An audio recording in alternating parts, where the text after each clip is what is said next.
Hey everyone, welcome back to my YouTube channel.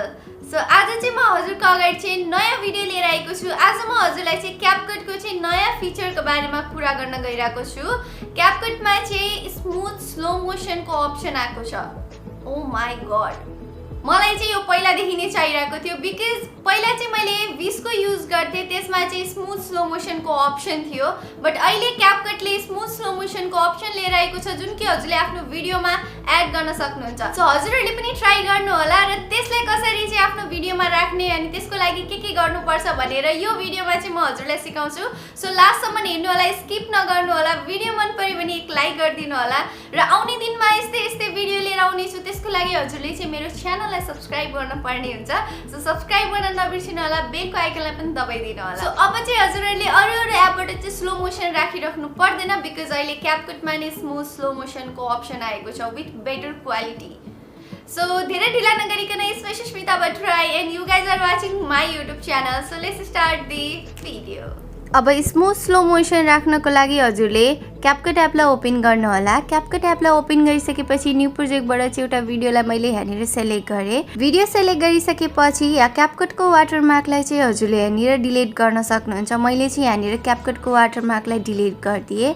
त्यसपछि अब चाहिँ मैले यहाँनिर म्युट क्लिप अडियोमा क्लिक गर्छु। त्यसपछि एड अडियोमा क्लिक गरेर एक्सट्र्याक्टेडबाट एउटा अडियोलाई चाहिँ सेलेक्ट गर्छु। यसरी भिडियो सेलेक्ट गरिसकेपछि अब म यो भिडियोलाई चाहिँ प्ले गरेर देखाउँछु। सो हजुरले यहाँनिर देख्न सक्नुहुन्छ।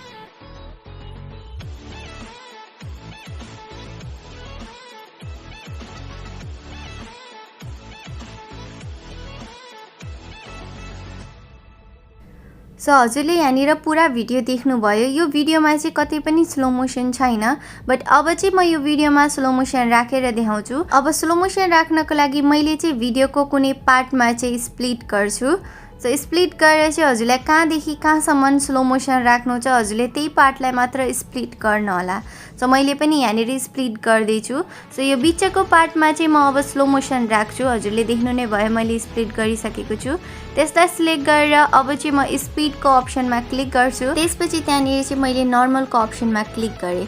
नर्मलको अप्सनमा क्लिक गरिसकेपछि हजुरले त्यहाँनिर चाहिँ ड्युरेसन देख्न सक्नुहुन्छ। ड्युरेसन कतिकोमा राख्ने हो हजुरले आफ्नो भिडियो अनुसार राख्न सक्नुहुन्छ।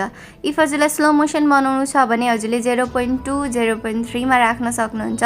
मैले यहाँनिर राखेँ, ड्युरेसन चाहिँ 0.2 मा राखेको छु। ड्युरेसन राखेपछि म यसलाई चाहिँ प्ले गरेर देखाउँछु। हजुरले यहाँनिर देख्न सक्नुहुन्छ। यो चाहिँ नर्मल स्लोमो हो हजुरले जुन कि पहिला पनि क्यापकटबाट गरिराख्नुहुन्थ्यो, बट अब चाहिँ स्मुथ स्लो मोसन म चाहिँ यो क्लिपमा राखेर देखाउँछु। स्मुथ स्लो मोसन राख्नको लागि फेरि मैले त्यो क्लिपलाई चाहिँ सेलेक्ट गर्छु।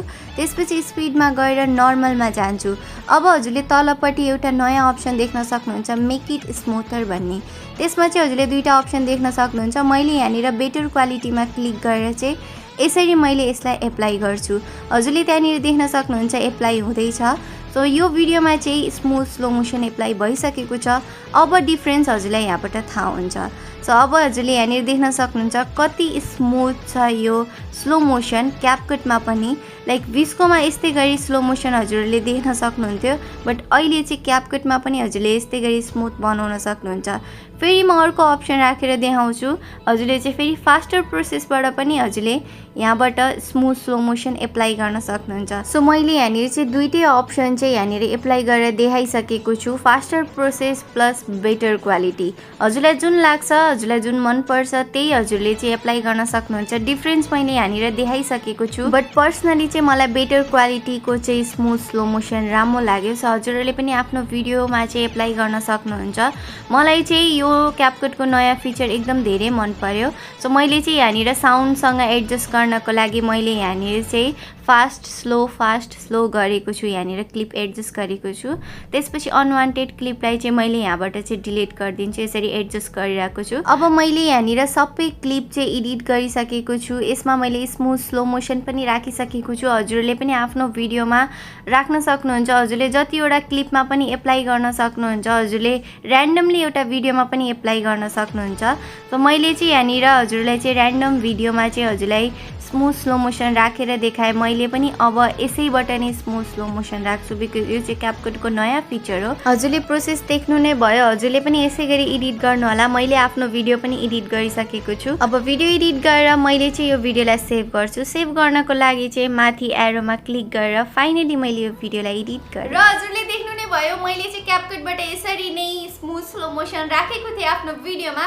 सो हजुरहरूले पनि ट्राई गर्नु होला। यो फिचर कस्तो लाग्यो हजुरलाई चाहिँ कमेन्ट गर्नु होला बिकज अहिले नयाँ नयाँ नै अपडेट भएर आएको हो। सो यस्तै खालको भिडियो लिएर आउँछु। तबसम्मको लागि बाई, टेक केयर।